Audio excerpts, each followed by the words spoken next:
ng isang bagong awitin. Magsiawit kayo sa Panginoon, buong sandaigdigan. Awitan ang Panginoon at purihin ang kanyang ngalan. Ipahayag ang kanyang pagliligtas sa lahat ng panahon.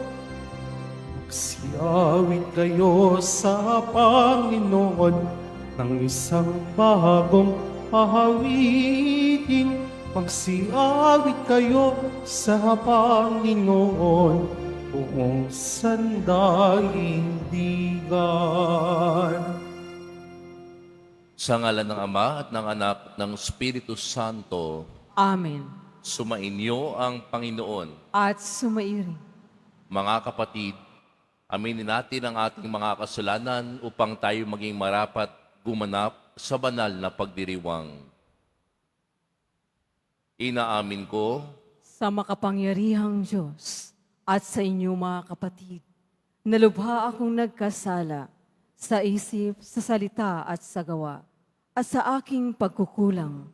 Kaya isinasamo ko sa malabiring Maria, sa lahat ng mga anghel at mga banal, at sa inyo mga kapatid, na ako'y ipanalangin sa Panginoong ating Diyos. kaawaan tayo ng makapangyarihang Diyos, patawarin tayo sa ating mga kasalanan, at patnubayan tayo sa buhay na walang hanggan. Amen. Panginoon, kaawaan mo kami. Panginoon, kaawaan mo kami. Kristo, kaawaan mo kami. Kristo, kaawaan mo kami. Panginoon, kaawaan mo kami. Panginoon, kaawaan mo kami. Manalangin tayo. Ama naming makapangyarihan, pinangangatawanan mong manahan sa mga may loobing tapat at maasahan. Sa kagandahang loob mo, kami naway makapamuhay bilang mga mapalad na maging iyong tahanan sa pamamagitan ni Jesucristo, kasama ng Espiritu Santo, magpasawalang hanggan. Amen. Magsiupo po ang lahat. Pagbasa mula sa aklat ng Henesis. Pagkalipas ng 40 araw, binuksan ni Noe ang bintana ng daong at pinalipad ang isang uwak. Ito'y lumigid ng lumigid hanggang ang tubig ay matuyo sa lupa. Sunod niyang pinalipad ang isang kalapati upang tingnan kung wala ng tubig.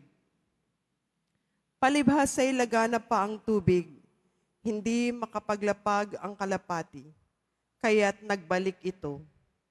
Hinuli ito ni Noe at muling ipinasok sa daong.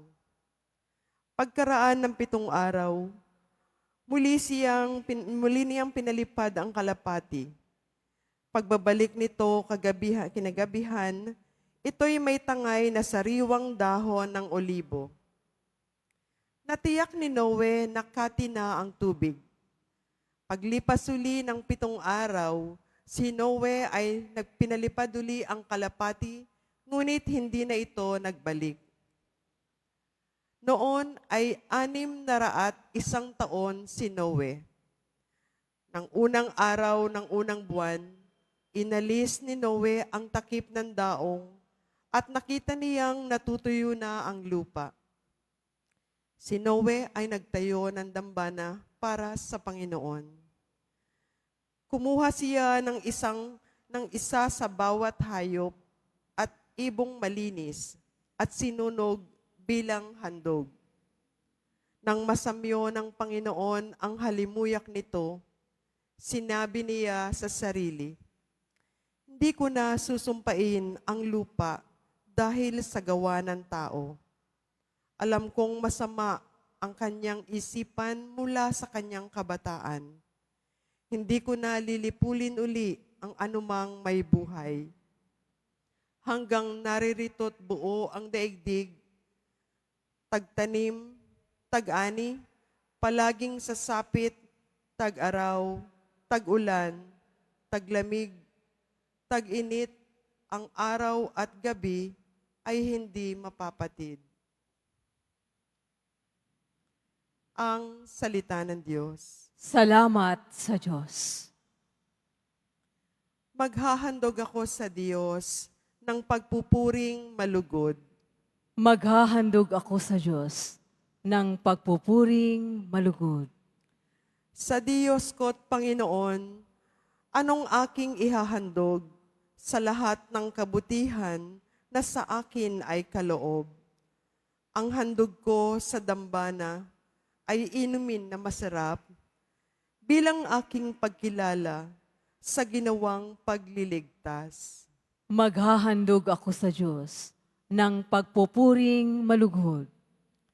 Sa tuwinang magtitipon ang lahat ng kanyang hirang, ang anumang pangako ko ay doon ko ibibigay. Masakit sa kalooban ng poon kung may papanaw. Kahit ito ay iisa, labis siyang magdaramdam. Maghahandog ako sa Diyos ng pagpupuring malugod. Kapag nagsasama-sama ang lahat ng iyong irang, sa templo sa Jerusalem ay doon ko ibibigay. At anumang pangako kong sa iyo ay binitawan. Maghahandog ako sa Diyos ng pagpupuring malugod. Magsitayo na po ang lahat.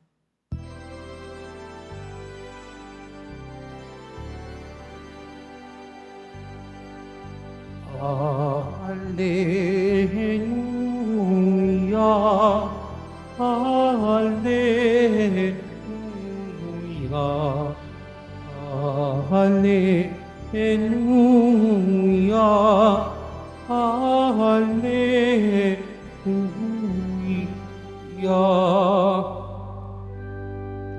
Diyos Ama ni Jesucristo,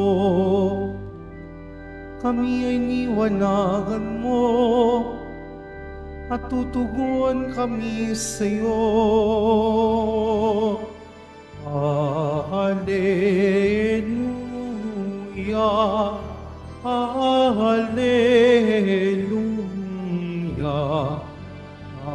Alleluia, Alleluia. Sumainyo ang Panginoon. At sumairing, Ang mabuting balita ng Panginoon ayon kay San Marcos. papuri sa iyo, Panginoon. Noong panahong iyon, dumating sina Jesus at ang mga alagad sa Betsaida. Dinala kay Jesus ng ilang tao ang isang bulag at ipinamanhik na hipuin ito. Inakay niya ito sa labas ng bayan. Niluran sa mga mata, saka ipinatong ang kanyang mga kamay. May nakikita ka na bang anuman? Tanong niya. Tumingin ang lalaki at ang wika. Nakakakita po ako ng mga taong lumalakad, ngunit sila'y parang punong kahoy. Muling hinipo ni Jesus ang mga mata ng bulag. Ito'y tuminging mabuti. Nanumbalik ang kanyang paningin at malinaw na niyang nakita ang lahat. Sinabi sa kanya ni Jesus, umuwi ka na, huwag ka nang dumaan sa bayan. Ang mabuting balita ng Panginoon. Pinupuri ka namin, Panginoong Hesukristo. Magsiupo po ang lahat. Bigyan natin ng papurihan ang ating Poong Jesus Nazareno. Isang mapagpalang umaga po sa inyong lahat. Alam niyo mga kapatid, sa ating pong ebanghelyo ngayon, natunghayan po natin ang kwento ng bulag na pinagaling ni Jesus sa Betsaida. Ang pinakamahirap daw pong makakita ay ang mga nagbubulag-bulagan. At ang pinakamahirap makarinig ay ang mga nagbibingi-bingihan. Mga kapatid, tunay nga na ganito minsan ang katotohanan. Subalit, sa ating ebanghelyo, kakaiba ang pagkabulag ng tao sa Bethsaida. Sapagkat sa isang himalang ginawa ni Jesus, hindi kaagad luminaw ang paningin ng bulag. Nangailangan po ito ng 2 hakbang. Ang una pong hakbang, nang dinala po ang bulag kay Jesus, hinawakan siya ni Jesus sa kamay at inakay palabas sa nayon. Dito po natin makikita na ang pagpapagaling po ng Panginoon ay isang personal na karanasan. Hindi ito ginawa sa harap ng maraming tao, kundi sa isang tahimik na tagpo sa pag-itan ng bulag at ni Jesus. Ang bawat isa po sa atin na narito sa Quiapo, mayroon ding personal na karanasan kay Jesus Nazareno. Kung paano natin naramdaman ang kanyang pagmamahal, ang kanyang awa, ang kanyang himala sa atin personally. Pagkatapos po nito mga kapatid, sa Ebanghelyo, dinuraan ni Jesus ng kanyang mata at ipinatong ang kanyang kamay. Saka tinanong, may nakikita ka na ba? At sumagot po yung bulag. Oo, pero parang mga punong kahoy ang mga tao na naglalakad. Ibig sabihin po, hindi pa malinaw ang kanyang paningin. Kaya't muling hinipon ni Jesus at sa pagkakataong ito, tuluyan niyang binigyan ng pagkakita. Nakita na ng bulag ng malinaw ang lahat. Ang kwento pong ito, mga kapatid, ay hindi lamang tungkol sa physical na pagpapagaling ni Jesus, kundi sa spiritual na pagpapagaling. Tulad po ng bulag, minsan tayo rin ay hindi agad nakakakita ng malinaw sa ating pananampalataya. Minsan nagtatanong tayo, Papong Jesus Nazareno, bakit may dumadaan sa aking mga problema? Tila ba nabubulag tayo sa plano ng Diyos para sa atin sapagkat hindi natin lubos na nauunawaan. Ngunit tulad ng pagpapagaling po ni Jesus, ang atin pong pananampalataya ay isang hakbang, hindi agad-agad. Napansin po ba ninyo na hindi basta-basta pinagaling ni Jesus ang bulag? Dinala niya ito sa isang pribadong lugar. Dito po ipinakikita ang tunay na pagpapagaling, isang personal na relasyon kay Jesus. Tayo mga kapatid, kumusta ang ating relasyon kay Jesus Nazareno? Personally, gaano natin siya kamahal? Gaano tayo nagtitiwala sa Kanya? Kailangan nating lumapit kay Jesus. Kailangan nating manalangin at hayaang akayin tayo ng mga turo ni Jesus Nazareno. Hindi ba't minsan po, ganun din sa ating pananampalataya, parang malabo, naguguluhan tayo, nanghihina tayo, para tayong nakakakita pero hindi malinaw, nalilito, may pagdududa. Pong Jesus, tunay nga ba ang pag-ibig mo sa akin? Bakit namatay ang aking nanay? Bakit nawalan ako ng trabaho? Bakit nagkasakit ang kapamilya ko? Ngunit mga kapatid, patuloy tayong lalapit kay Jesus. Yun ang dapat nating gawin at humingi ng paggabay sapagkat si Jesus, kanyang pagniniwain,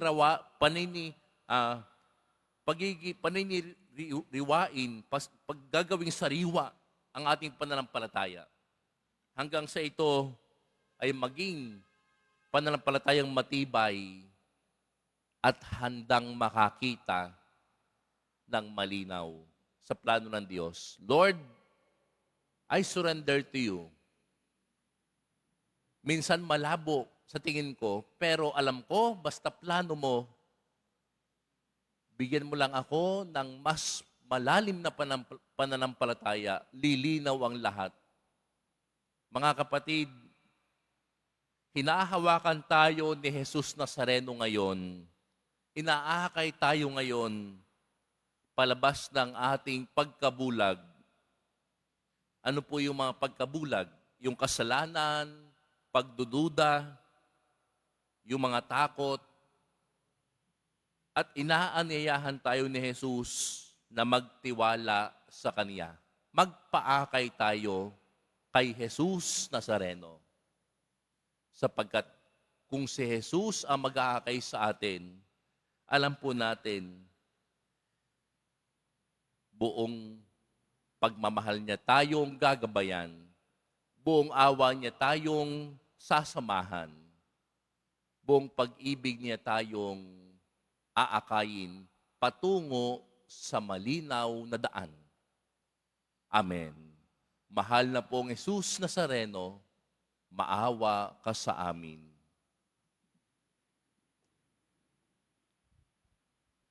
Magsitayo na po ang lahat.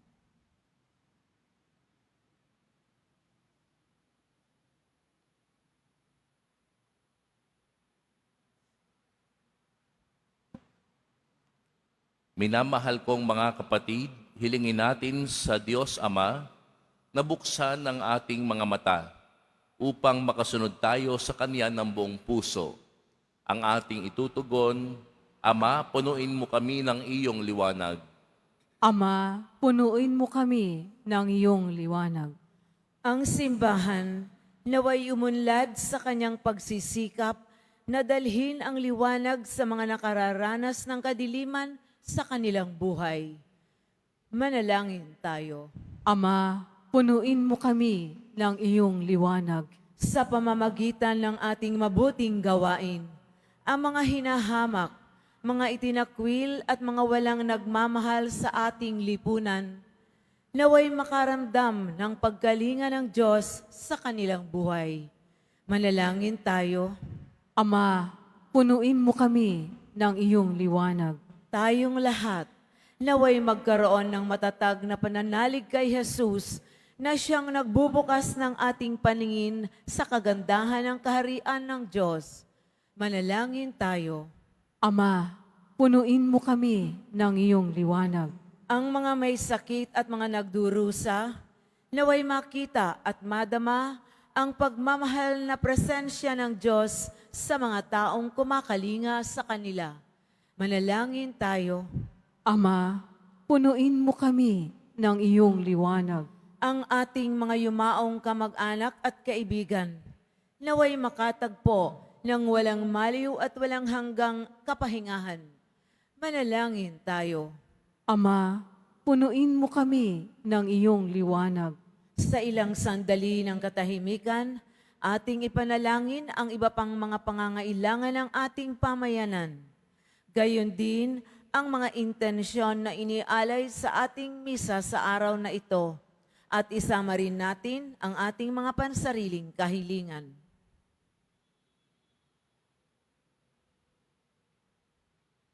Manalangin tayo. Ama, punuin mo kami ng iyong liwanag.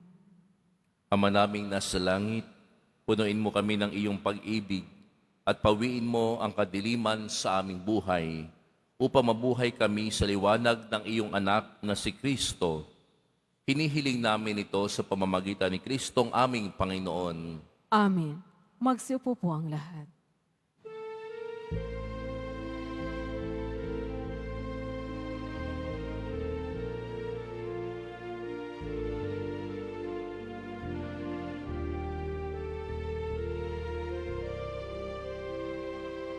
Ang paihandog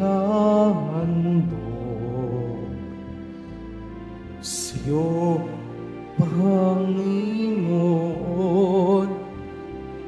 ay tinapay at alak mula sa aming kamay sa iyong kabutihan. aming iaalay ang tinapay at alak sa gisag ng aming buhay.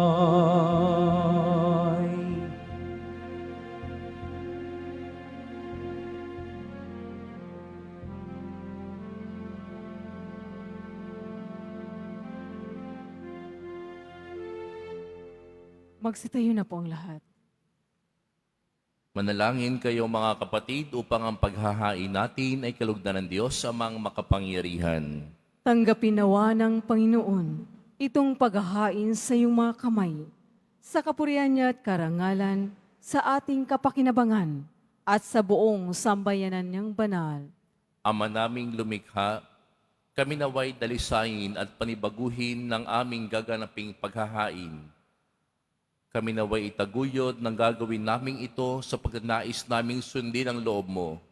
Sa pamamagitan ni Jesucristo kasama ng Espiritu Santo, magpa sa walang hanggan. Amen. Sumainyo ang Panginoon. At sumairing, Itaas sa Diyos ang inyong puso at diwa. itinaas na namin sa Panginoon. Pasalamatan natin ang Panginoong ating Diyos. Marapat na siya ay pasalamatan. Ama naming makapangyarihan, tunay ngang marapat na ikaw ay aming pasalamatan. Sa iyong paglingap at kagandahang loob, ang tao'y nilikha mo't pinangasiwa sa sansinukob. Sa hangad mong siya'y iwastong lubos, siya'y pinagdusa mo sa kanyang pagtalikod. Sa iyong paggiliw, iyong ipinahintulot na makabalik siya sa pamamagitan ni Kristo Jesus. Kaya kaisa ng mga anghel na nagsisiawit ng papuri sa iyo nang walang humpay sa kalangitan, kami nagbubunyi sa iyong kadakilaan. Santo, Santo, Santo, Panginoong Diyos ng mga hukbo, napupuno ang langit at lupa ng kadakilaan mo. Usana sa kaitaasan, pinagpala ang naparirito sa ngalan ng Panginoon. Usana sa kaitaasan, magsilud po ang lahat. Ama naming banal, ikaw ang bukal ng tanang kabanalan. Kaya't sa pamamagitan ng iyong Espiritu, gawin mong banal ang kaloob na ito, upang para sa amin maging katawan at dugo ng aming Panginoong Heso Kristo. Bago niya pinagtiis ang kusang loob na maging handog, hinawakan niya ang tinapay, pinasalamatan kaniya, pinaghati-hati niya iyon, iniabot sa kanyang mga alagad at sinabi, "Tanggapin ninyong lahat ito at kanin. Ito ang aking katawan na ihahandog para sa inyo."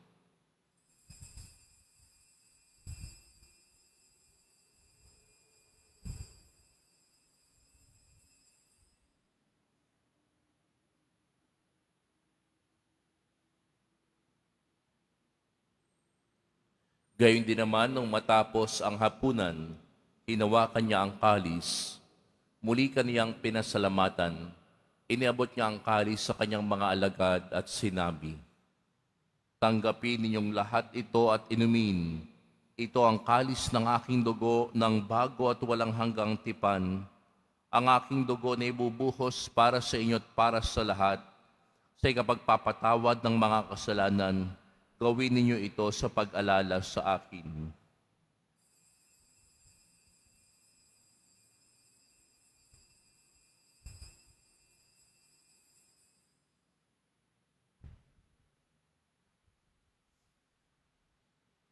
Magsitayo na po ang lahat.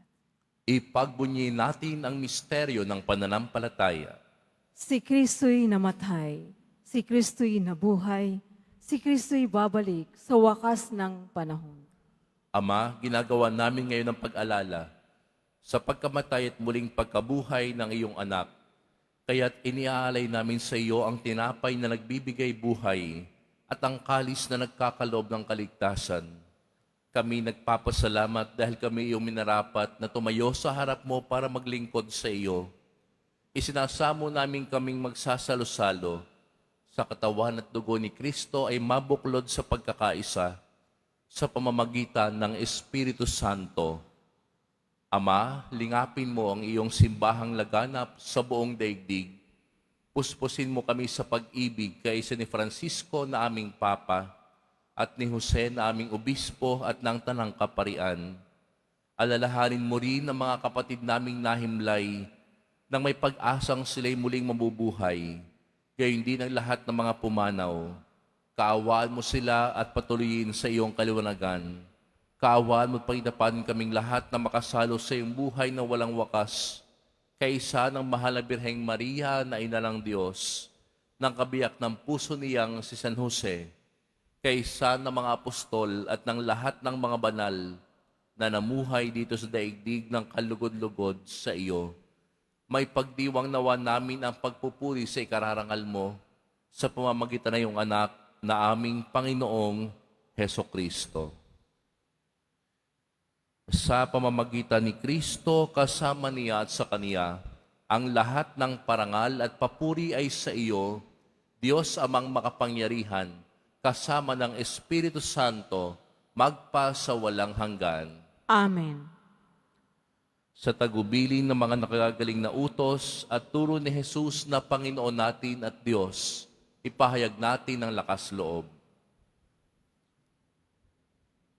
Ama namin, sumasalangit ka, sambahin ang ngalan mo. Mapasa amin ang kaharian mo. Sundin ang loob mo dito sa lupa para nang sa langit. Bigyan mo kami ngayon ng aming kakanin sa araw-araw at patawarin mo kami sa aming mga sala para ng pagpapatawad namin sa nagkakasala sa amin. At huwag mo kaming ipahintulot sa tukso at iadya mo kami sa lahat ng masama.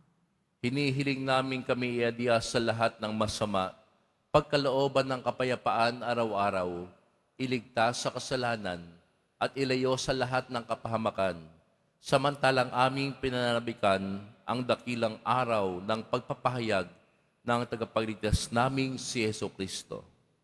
Sapagkat iyo ang kaharian at ang kapangyarihan at ang kapurihan magpakailanman. Amen.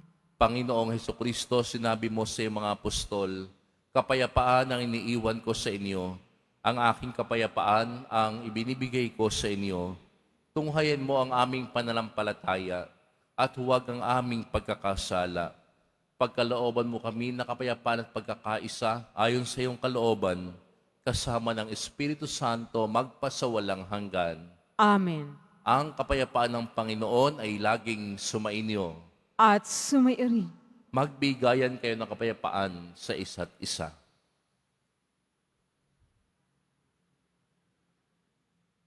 Kordero ng Diyos na nag-aalis ng mga kasalanan ng sanlibutan, maawa ka sa amin.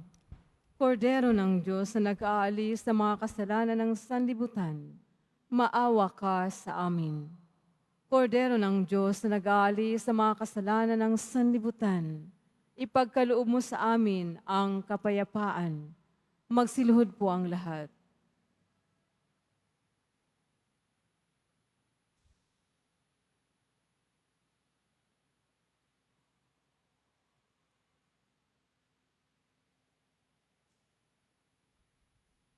Ito ang kordero ng Diyos.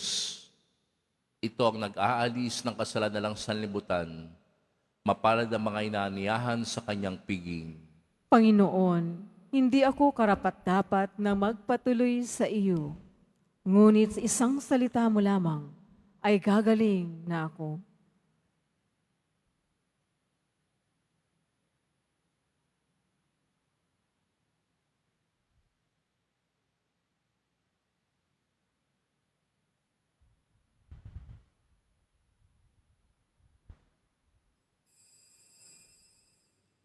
Para sa lahat ng tatanggap ng banal na komunyon, sasagot po tayo ng amin pagkasabi ng pari o ng liminister ng katawan ni Kristo at isubo agad sa bibig bago umalis sa harapan ng pari o ng liminister. Sumunod po tayo.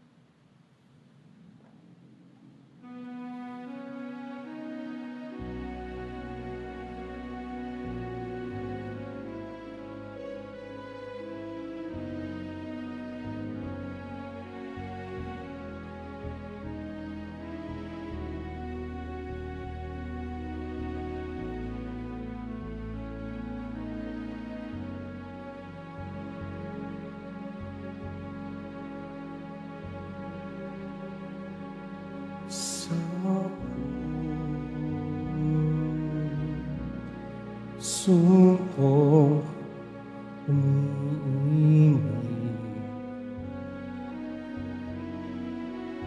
Walang nananaig, kundi akong pananalig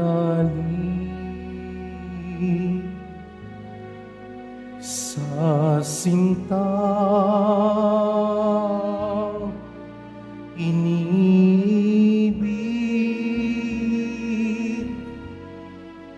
Hindi ka man masinayan at himig mo ay maglaho ng tuluyan. Pag-ibig ko sa'yo at katapatan mananatili kailan paman. Announcement. Sa lahat po ng may mga lumang palaspas na ginamit noong linggo ng palaspas, maaari nyo na pong dalhin sa simbahan ang mga ito hanggang February 28. At ipinakikiusap na bago dalhin ay alisin na ang ribbon, wires at mga estampita nito. Ito po ay susunugin sa darating na March 4, 2025, Martes, bago ang Miyerkules ng Abo sa March 5, 2025. Pagkatapos ng misa, wiwisikan po ang lahat ng banal na tubig. Pinakikiusapan ng lahat na manatili lamang muna sa iyong mga lugar. Tanging sa Quezon Boulevard o sa Plaza San Juan lamang ang labasan ng lahat. Sumunod po tayo. Maraming salamat po sa iyong pagdalaw at pagsisimba sa Basilica Minor at Pambansang Dambana ni Jesus Nazareno. Magsitayo na po ang lahat. Manalangin tayo. Ama naming mapagmahal, kaming pinapagsalo mo sa banal na pakinabang, ay gawin mong laging manabik na pagsaluhan ang kaloob mong ito sa aming ikabubuhay. Sa pamamagitan ni Jesucristo, kasama ng Espiritu Santo, magpa sa walang hanggan. Amen. Sumainyo ang Panginoon. At sumairin. Mahal na poong Jesus Nazareno, inihayag mo sa pamamagitan ng krus ang walang maliw na pag-ibig ng Diyos sa sangkatauhan. Pakinggan mo ang kahilingan lalo na para sa mga nangangailangan ng iyong tulong at awa. Makamtan nawa namin ang iyong kasagutan na may utang na loob na tinatanaw. Basbasan din po ninyo itong mga imahen at dasalan upang lalo kaming manalangin at magtiwala sa pamamagitan ng bendisyon na ito, naway lalo kaming maging mapaglingkod, masunurin at tapat sa iyo na aming maluwalhating Panginoon, magpasawalang hanggan. Amen. Pagpalain kayo ng makapangyarihang Diyos, Ama at Anak at Espiritu Santo. Amen. Humayo kayong taglay ang kapayapaan ng poong Jesus Nazareno. Salamat sa Diyos.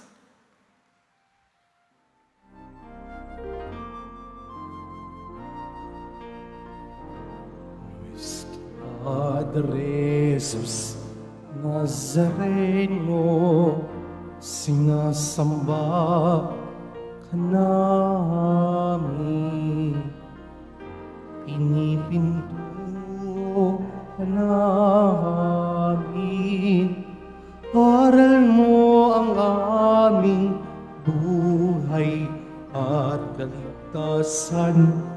Basta Padre Jesus Nazareno, inigtas mo kami sa kasalanan. Ang krus mong pinamatayan ay sagisag ng aming kaligtasan. Nuestro Padre Jesus Nazareno, dinarangal ka namin. Nuestro Padre Jesus Nazareno, niluluwalhati ka namin. Nuestro Padre Jesus Nazareno, dinarangal ka namin. Nuestro Padre Jesus Nazareno, niluluwalhati namin.